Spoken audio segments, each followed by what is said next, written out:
Hello, everyone, and welcome to the Not Content Podcast. On this podcast, we pour from the seemingly endless queue of movies, television shows, and maybe even other surprises along the way as part of our podcast channel From the Queue. Please subscribe, like, and review From the Queue on YouTube or your favorite podcasting platform, especially Spotify and Apple, as you can get those algorithms going with positive feedback. You can find us on BlueSky at From the Queue. You can find us through Instagram at From the Queue as well as Threads. If you're listening to us on YouTube, all of our links will be in the description below. My name is Jerome Cuson. You can find me on Instagram at Jerome Cuson. You can find me on BlueSky at Jerome C1985. My co-host is Brian. You can find him on Twitter for now at Brian DeBrain.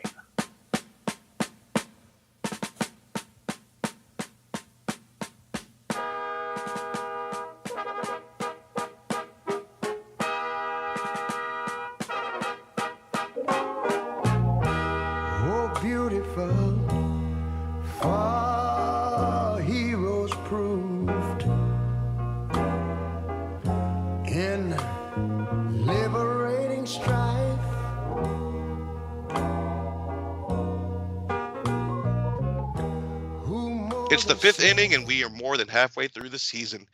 We've watched some historical baseball movies, but now we see baseball through the eyes of coming-of-age youth in the San Fernando Valley during the summer of 1962. This is a film that has been shown in schools throughout the country for like the last 30 years, and because of that, it's become this cult classic. We're talking about The Sandlot, released on April 7th, 1993. I want you to make some friends this summer. They were 9 great kids, having one great summer. They'll become friends. Just stand there and stick your glove out in the air. I'll take care of it. They'll become a team. Oh! Yeah! All right! And one of them... You're the best! ...will become a legend. The Sandlot, rated PG. Jerome, this movie has had a lot of influence on me, from like Legends Never Die to just learning how to catch, learning how to throw a ball, learning how to coach. This movie is a lot. Like it's. I know it's the summer of 1962. I saw it obviously that like the week it came out. I think it was on spring break maybe or something like that in April.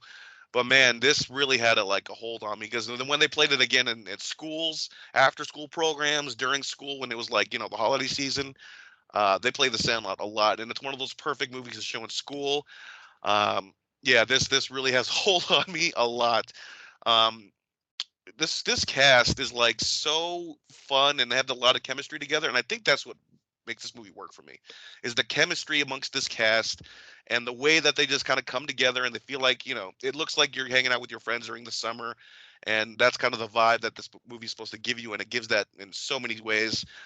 Roger Ebert loved this movie. He gave it 3 stars. And yeah, I don't know, I feel like this is become such a cult classic, even though it grossed money in theaters. Like, it wasn't a box office flop. It grossed $34 million, had a budget of $7 million, but somehow has grown to such a level that, we're like, Sandlot has become such a thing now where it's got all these offshoot sequels, but people still quote that, Legends Never Die. And I feel like that's the quote that's kind of been sticking out all these years later. And the fact that it has James Earl Jones, which, is very significant because he was in Field of Dreams. Art LaFleur, who was also in Field of Dreams, playing the Babe Ruth, all these different things going for it. And the fact that, like, the little connection that I have to this movie right now is that Squints, the guy who played Squints, is opening up his own marijuana dispensary, and he's actually opening it up next to my friend's house, like literally like, I don't know, 100 feet from his house, because my friend lives next to a 7-Eleven, and that 7-Eleven has had an open building for the last 3 years. And all of a sudden we see this thing Squints, and it was like, Sandlot is coming? And we look at it, and Squints has his own marijuana dispensary that he's about to open up next to my buddy. So that'll be great for my buddy, who never has to take his car to the weed shop again. But this movie is such a historical thing for the Valley as well, San Fernando Valley. But Jerome, you said you're not really feeling it as much, but that's okay. That's fine. But maybe is it a Valley thing? I don't know. I think this is a very, very popular movie. And I think that if you are of a generation that was 8 to 12 years old, probably, this is right in your wheelhouse. And it's weird. This movie came out when I was like 8 years old. And like, I don't dislike it. But it's weird. Like, this is not a baseball movie that has been in my regular rotation. Like, Major League is a movie I've seen a ton. Movies like Field of Dreams and Rookie of the Year, like I've watched those movies a ton. This is not one that ever fell into my rotation. And I don't know. I think the first half of this movie is very clunky. I think the kids, when you get to the second half and it becomes all about the baseball and dealing with the beast and the chase scene, like I think that's when the movie is at its best. But there's some real rough stuff in the first half. Like the relationship with Smalls and the parents. Like, do it, I don't know. Like, I get that you have to set up a something with the father because it's his baseball, but this to me is the kind of movie that almost would have been better with no adults. Like, it's a Peanuts movie or something like that. And I think that the when they play the actual baseball team, like I think it's great that they actually like just beat the crap out of them because I mean we don't want to see them get beat necessarily, but it's just it feels very anticlimactic given that it is a baseball movie. And obviously, of course, the idea is that it's not really about baseball, it's about the relationship that these kids build with each other. It's this movie essentially is a combination of Stand By Me, The Goonies, and Major League. Like that's really the kind of marriage that this movie is dealing with, because this is very much a throwback to the 1960s, and a lot of movies in the 90s have that where they go back to the 60s. Forrest Gump, for example, Mr. Holland's Opus. You know, there's a lot of movies that flash back to the 60s because I think there's this 30-year itch thing where you go back 30 years. There was a lot of 50s nostalgia in the 80s. A lot of 1980s nostalgia was in the 2010s. So I think this is something that happens. I think that this movie it definitely has its moments of fun. It definitely has good chemistry. I think the performances are a little bit inconsistent, save for a couple, but this is certainly a movie that I can see why it has charmed so many people. And I think it's really good that we have a movie that cost $7 million, made $34 million, was very profitable. We need to go back to a time when we're making these kinds of movies that are not independent movies. For sure, and it's not even a summer movie. It came out in April. So, and when I was looking it up, 20th Century Fox had two, baseball movies, selected for that year. The other one is Rookie of the Year, which we're going to be talking about next month, and which came out in July. So, there's something about the baseball movie around this time that was really picking up steam, and we're going to talk about that when it comes to 1994, and we're in 1993 right now. But it just feels like even 20th Century Fox is particularly putting money aside to produce baseball movies, which is crazy to think about, because I don't think that's a thing today. So, but they were profitable. If you shoot them for a certain amount of money and you put them in theaters, yeah, it's going to gross 34 million on a budget of 7. So, it's clear to me that something has gone wrong in the last 30 years, and I think by the end of our 9-inning discussion, we'll find some kind of answer to that. But something about the fall of the baseball movie compared to like 1993, when you got two movies produced by 20th Century Fox like this, yeah, it tells you a lot about the financial structure and the focus. And I don't know, I wouldn't say baseball was. I say baseball is more popular now than it was in '93, maybe. But I don't think that's true at all. I think really? baseball. I think in terms of, I think baseball regionally is still consistently popular. Like you can get people to attend baseball games to watch their local team, but in terms of national, go look at the ratings for the World Series.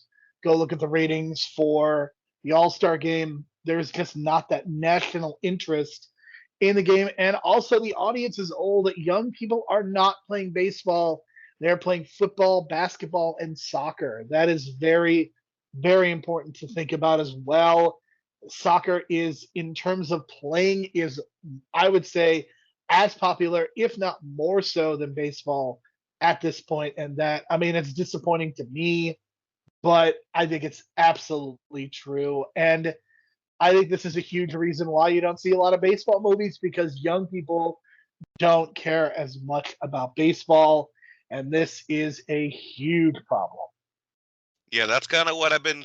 That's kind of the origin of my idea for this 9 inning journey or 9 movie journey, just kind of to see like the popularity and height of baseball movies from where it was in the '90s to where it kind of ended up after Moneyball. So we'll get there. But in terms of this movie, I found it interesting that it was shot in order, which is very rare for a movie to do that. But in a movie like this, where the script is very simple and straightforward, you can do something like that, and it makes sense for when you're trying to time things in terms of the summer and filming during the summer and certain parts of the summer.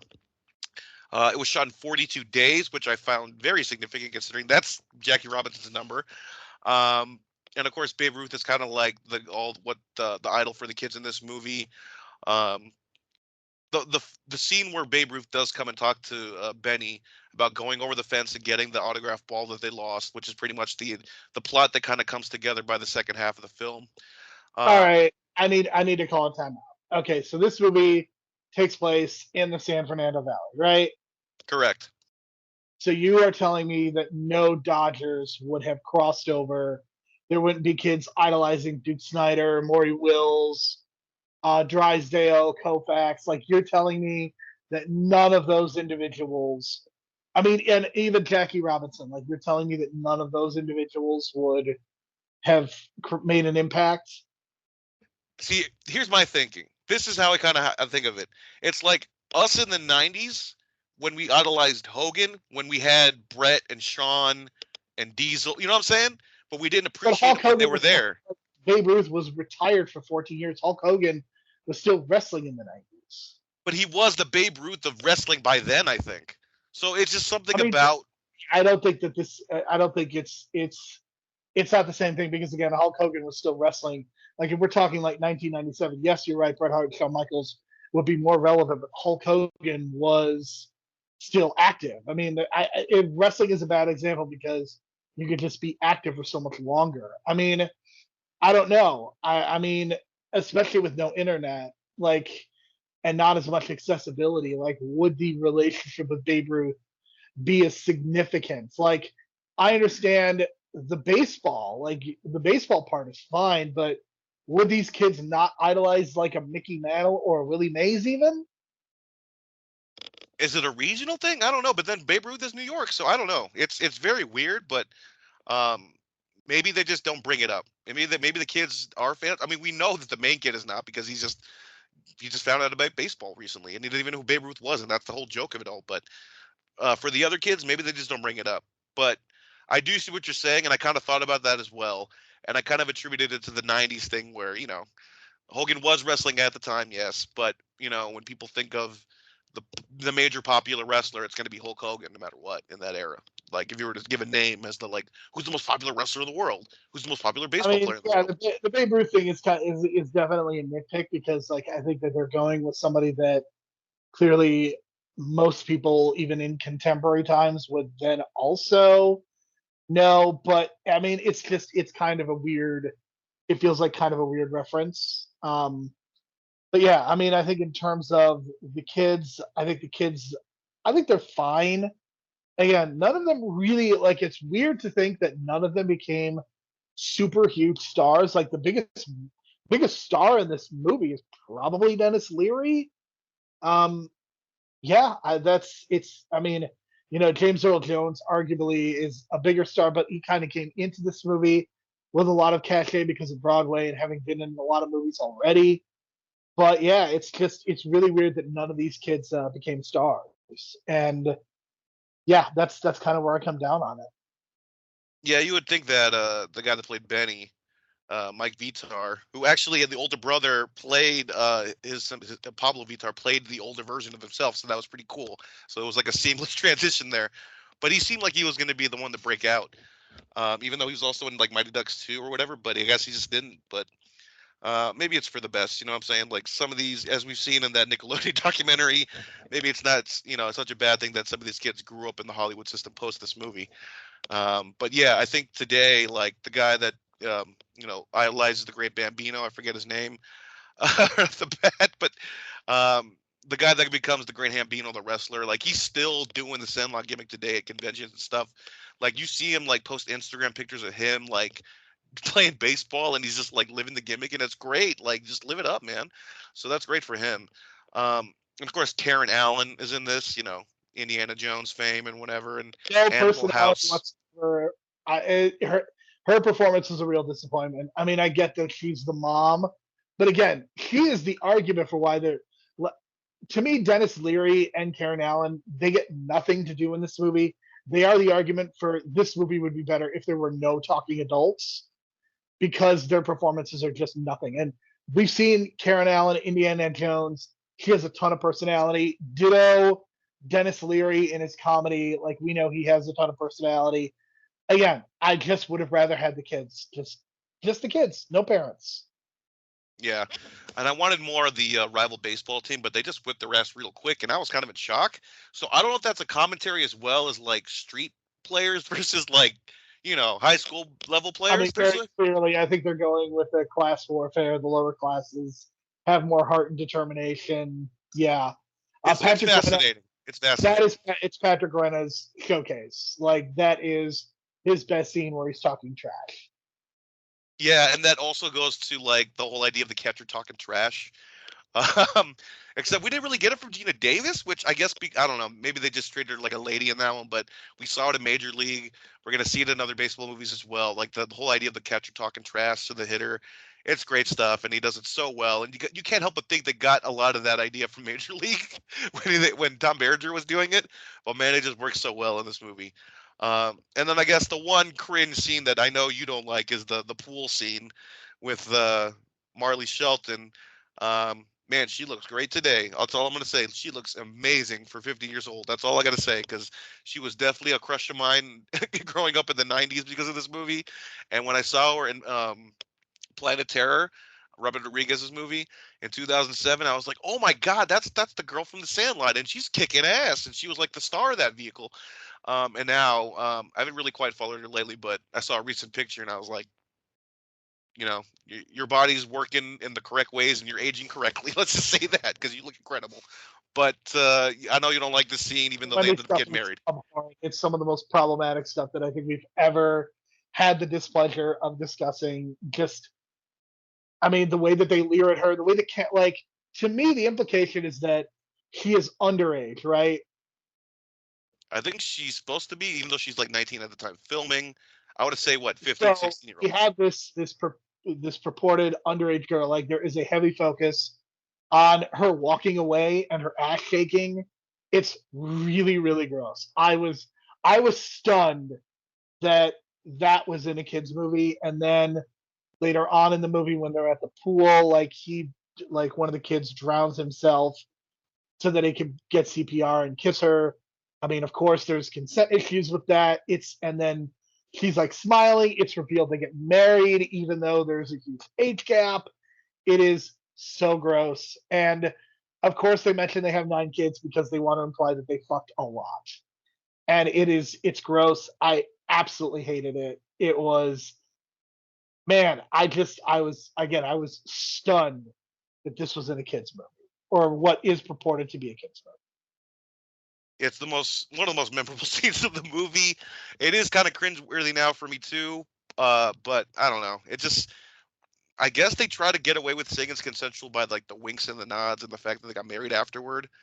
So I guess that's what they try to say and get away with. But if Marley Shelton shows up with squints and does like photos at the weed shop near my house next to my buddy's place, I gotta go. I just gotta go and get a picture. She was definitely one of the more memorable crushes in my childhood, along with Tia Carrera from Wayne's World. So there you go. But yeah, overall, I think this is like a 7.5, 8 out of 10 for me. Another fun note is that the drugstore is the same drugstore from Halloween 4 and 5. I thought it looked familiar, and then I finally was like thinking, like, where have I seen a drugstore like that? You would pick that out. Yeah, because look, as I've grown older, I've realized Halloween 4 is not as great as you think it was when I was a kid, and actually Halloween 3 is the real gem of the sequel series. And now, of course, Halloween 5 is shit. We'll never talk about those. Maybe Halloween 4, God. maybe, but definitely Halloween 3 we might talk about in the months to come. I just feel like that's something we got to talk about. I do want to say, Do you think we needed to see it? Like, I get that we kind of, based on the way the movie goes, we have to see this enormous dog. Do you think it would have been better almost if we hadn't seen the dog and we just could imagine what the beast looks like? No, I think it's the commentary on child's perspective. I think it's this idea that we as children we make things bigger That's than it. they are. You know what I'm saying? And that's what I didn't even realize that until I got older. Like, why is it never like, why is this big here? And then at the end, it's like a normal dog. It's to show you that they imagined it in their heads that this dog is this demonic dog that supposedly lived 28 years, which I cannot believe. Because I think the oldest dog I've ever heard of is like maybe 17 or 18. I don't know about you, but goddamn, that's legendary. That's Yeah, I don't know that a big ass dog like that is going to live that long. There's a couple other things I do want to say. I think the chase scene is probably the best in the entire movie. Just the technical execution, the running. Again, shooting with animals is really hard, and just the way that they cut that scene together, I think is pretty impressive. Yeah, and I also think it's a weird nod to Beethoven. And I say that because Beethoven came out in '92. That's the other dog movie, right? Um, There's I a think, lot of dog. I mean, you got Homeward Bound, you got Milo and Otis. So yeah. this is again, Well, this is a big time specific for dog movies. in Beethoven, they showed clips of the Wolfman from 1941. And what movie did they show clips of in this movie where the dog pops out through the screen? Wolfman from 1941. So I don't know what the deal was there, because as a kid, I used to confuse these two movies for those two scenes, right? I used to think, wasn't the Wolfman in Beethoven? No, what the Wolfman was appearing in the Sandlot. It appears in both with big dogs. So just kind of weird that kind of happened. And I don't know if it was like a nod to Beethoven, because like I said, Beethoven was 92, and like maybe a kid would pick up on that like I did, because I certainly picked up on it because I saw Beethoven before. But just kind of weird that kind of happened that way. But yeah, like this takes place a lot, or it was filmed in Utah, but for the way they shot it, it does look like the San Fernando Valley. I'm sure they got I it. mean, they did a hell of a job. Like I would Yeah, never have guessed this was because the shot in exterior Utah. shot, I'm sure, is like that looks like the mountain that's like on the left of me right now from a certain viewpoint on a certain angle, that the left side of the San Fernando Valley. But yeah, it was just really interesting the way they shot it, and I love the way that, of course, we always kind of complain sometimes about the way baseball shot on screen or certain sports are shot. I would say That's they did a good actually job. that's not a problem in this movie. I think the kids actually look pretty good for the most part. Like it simultaneously feels like it's competent played baseball, but it also feels realistic. Like it doesn't feel like the kids are going outside of themselves, but it does feel pretty authentic. The problem with Smalls is nobody like until Benny teaches him, like nobody actually teaches him how to throw and how to catch him. That's That leads me to my final point on Benny. So this is kind of like a recent thing, folks, but Teoscar Hernandez, right? Dodger player. We got to pay him next year. He's on a 1-year deal. He won the home run derby on a plus 1,000 odds. He was like the 7th or 8th guy listed as like the odds to win, and he wins. But what happened halfway through the home run derby is that Vlad Guerrero Jr. comes up to him and says, like, dude, the way you're swinging, you want to aim for the bullpen. And once he did that, dude, he went off. And what does that tell you? Does that mean Vlad Guerrero Jr. knows how to coach? I think so. So don't be surprised if like Vlad Guerrero Jr. in 20 years is like a coach, because that showed me he knows how to communicate with players and makes them think differently and adjust their way of playing. And that's exactly what Benny does, man. And once I see this now, I'm like, dude, Benny would be an incredible coach because he knows how to communicate with players, brings the best out of his players, and like knows how to coach. And I think I don't know, maybe that's why Bruce Bochy's been so successful and Dave Roberts has been like, so shitty in the playoffs lately. But maybe it's just these simple things you need to coach players on, and just like little things like that. Maybe that's why Vlad Guerrero Jr. coached Oscar Hernandez so well in the home run derby that he won the whole thing. So I don't know what you're thinking, Jerome, but I think Benny might actually be a great coach down the line, better than a player. And he seems like one of those guys that can communicate with the players, get the message through, and make them better than what they seem. He has those leadership qualities, and I think that's represented throughout the movie. The way that he befriends Smalls and he brings together this very odd group of kids together. There's also something else I want to point out. I can accept the fact that James Earl Jones is kind of a shut in because he's blind, and he just kind of lets the dog kind of roam around. Like I could accept that. I could accept the fact that the kids are kind of exaggerating the beast's barking and all that stuff. I'm happy with that. But once the beast escapes, is there any single way that white families in 1963 are going to let a black man have this giant dog running around loose? Because that might be the most implausible part of this movie. See, I'm not sure how far the authorities got to there, because it's very vague, because the fence goes down, right? So who's going to pay for the fence? The city or him? Because that's city property, right? So there's that discussion. And then, of course, you mentioned like the big dog roaming around. I don't know. You would think that if the initial stories were true about him eating like people, you would think that he would have been just. I write that off. That's bullshit. Like, I don't think that's actually true. Okay, yeah. So that's what I'm saying. Like, maybe I don't know. Maybe the authorities didn't come into play, is what I'm saying. Like, maybe the kids just, didn't say anything and they got away with it. Because that's my thinking. Like, we don't see any cops around. We don't see any, like, city people fixing the fence. Like, there's very little. There's not even a cop in this movie, I don't think. So, yeah, they kind of kept it in the fold, so to speak. But I get what you're saying. And based on the story, the origin story, so to speak, that dog should have been put to sleep a long time ago. So, but yeah, it was pretty interesting to see the size differential and what the dog actually was the size of. So, but it actually did destroy all the metal. So that's pretty gnarly. I mean, the beast name is well earned, certainly. I mean, it is a big dog, but not the biggest dog. For sure. So I actually have a burning question with a possible burning or follow-up question for you, Jerome, because I've been having this discussion with a lot of people, and people think I'm crazy, but is this considered a 4th of July movie? Kobe did, because he actually watched it every 4th of July with his family.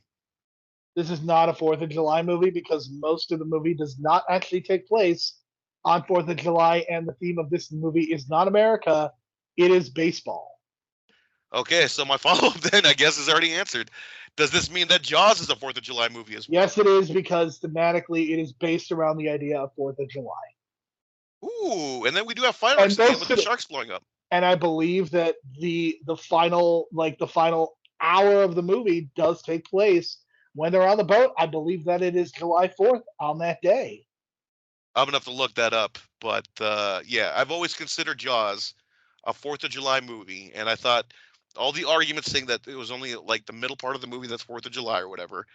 I was always arguing that, okay, is the Sandlot not a 4th of July movie? And I know a lot of people consider that because, like I mentioned, Kobe every year watched the 4th of July. So there's something about that argument. Well, we can get into that in a different discussion later, but I always consider Jaws a 4th of July movie for sure. And I didn't even realize that it has fireworks at the end when the shark blows up. So there you go. But this is like a 7.5 out of 10 for me, for sure. Maybe an 8 on a certain day if I'm feeling a little too nostalgic. But there's just so much going on for this movie, the love of baseball, camaraderie, friendship. And we've all had those, relationships as kids, like making friends and then kind of losing touch with friends. There's that one guy they mentioned in the cast that, not in real life, but in the story, just kind of disappears with the 60s. We've all had that kind of thing where, you lose a friend, not necessarily that he died or something like that, but they just kind of drift away. But that's not a bad thing. It's just, you grow apart, but it's not necessarily negative. It's just you're growing older. So I thought that was a nice little touch they added there about friends not necessarily staying together post Sandlot days, but, it's just part of the growth into adulthood. So there you go. Next month, we're going to talk about, like I said, Rookie of the Year, which is probably the most ridiculous plot in all the baseball movies we're going to talk about. But it's actually directed by Daniel Stern, which is incredible because that's the only movie directed. And this was fresh off of Home Alone 1 and 2. So he was kind of experimenting with comedy, I guess. But what are we reviewing next week, Jerome? So August is kind of the doldrums of summer. And what we are doing throughout the summer is we are celebrating anniversaries. We have to celebrate Jim Carrey because, Brian, I don't know if you know this because we've talked about it, but this is the 30th anniversary of one of the greatest movie years of all time. Jim Carrey was in Ace Ventura, The Mask, Dumb and Dumber, 3 of the most financially successful comedies of the decade, 3 incredibly culturally relevant movies, and we are going to find out. We're going to find out if those movies are still, how well they hold up. Definitely will be interested in that. But it is also the 20th anniversary of Eternal Sunshine of the Spotless Mind, We are going to discuss that movie. But we are going to go out of order, Brian, for a very special reason, because the first movie that we are going to discuss, it is the 25th anniversary of Man on the Moon, which means it's Jim Carrey as Andy Kaufman. Andy Kaufman, of course, participated in professional wrestling. For our discussion, we will not be discussing a match, though. We will be discussing a documentary. Andy Kaufman, I'm from Hollywood.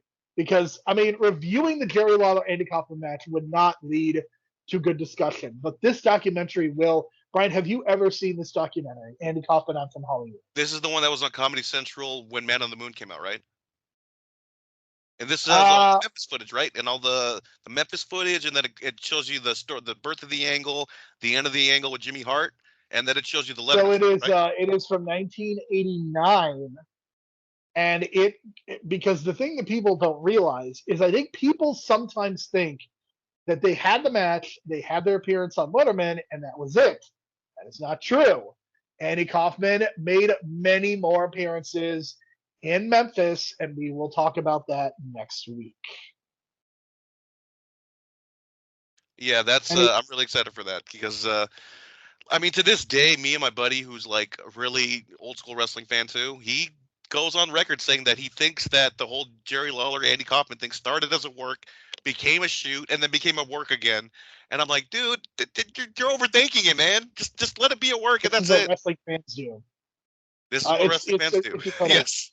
It was a total the whole way through. Yeah, because he's convinced that the first Letterman appearance when he slapped him is what led to being a shoot, and then he claims that Lawler pile drove him extra hard on purpose, which I think is ridiculous. And then it led to him just kind of working with him again towards the end of the angle. That's his theory. That's not mine. But we'll talk about that because it's like talking about the moon landing with these people. I swear to God, but it is on that level. And yes, I do think Andy Kaufman is still dead, and that's all I'm going to say about that. So thank you for listening to us, and we'll talk to you again next week with some hopefully not so controversial comments about Andy Kaufman and Memphis wrestling.